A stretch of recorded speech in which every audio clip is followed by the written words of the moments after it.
আসসালামু আলাইকুম, সবাইকে স্বাগত। আপনারা সবাই জানেন রবিবার জাতীয় প্রেস ক্লাবের সামনে 18তম শিক্ষক নিবন্ধন পরীক্ষায় অংশগ্রহণকারী কয়েক হাজার শিক্ষার্থী একটি শান্তিপূর্ণ বিক্ষোভ কর্মসূচি ডাক দেন। সকাল 10টা নাগাদ সেখানে হাজার হাজার চাকরিপ্রার্থী জমায়েত হতে শুরু করেন।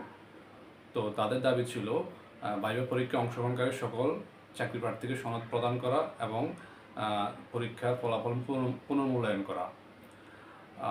বেলা বাড়ার সঙ্গে সঙ্গে সেখানে অংশগ্রহণকারীর সংখ্যা বাড়তে থাকে। তো তারা যখন সকাল 11:30 নাগাদ তারা যখন প্রেস ক্লাবের সামনের দিকে অগ্রসর হচ্ছিল, তখন পুলিশের সঙ্গে পাল্টা দেওয়ার ঘটনা ঘটে। এই সময় পুলিশ তাদের উপর জল কামান ও সাউন্ড গ্রেনেড নিক্ষেপ করে। তখন বেশ কয়েকজন চাকরিপ্রার্থী আহত হন বলে আমরা গণমাধ্যমে জেনেছি। তো চাকরিপ্রার্থীরা অভিযোগ করেন যে শিক্ষক নিবন্ধন ভাইভা পরীক্ষার ফলাফলে তাদের সঙ্গে বৈষম্য করা হয়েছে।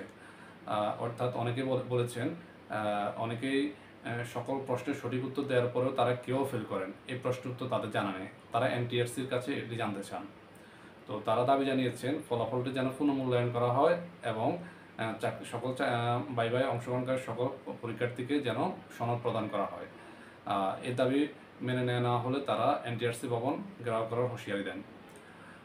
তো গত 4 জুন এনটিআরসির পরীক্ষার ফলাফল প্রকাশ করা হয়। সেখানে দেখা যায় 80,000 পরীক্ষার্থী ভাইভায় অংশগ্রহণ করার পরে 60,000 পরীক্ষার্থী ভাইভায় পাশ করেন।